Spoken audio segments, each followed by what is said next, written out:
এই টেস্টি বোল চ্যানেলে আপনাদের সবাইকে অনেক স্বাগত।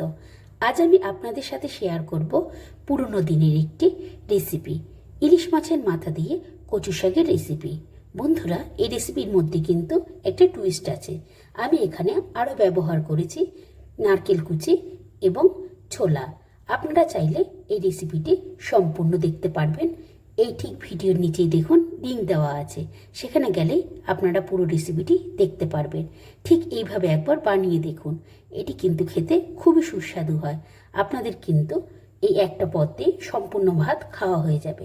আপনারা ঠিক এইভাবে একবার বাড়িতে বানিয়ে দেখুন এবং আপনাদের পরিবারের সকলের সাথে এই পদটি শেয়ার করুন। দেখবেন সবাই খেয়ে ভালোই বলবে। আজ তবে আসি বন্ধুরা, আবারও অন্য কোনো দিন অন্য কোনো নতুন রেসিপি নিয়ে আবারও আমি আপনাদের সামনে চলে আসব। আজ আসি বন্ধুরা, বাই।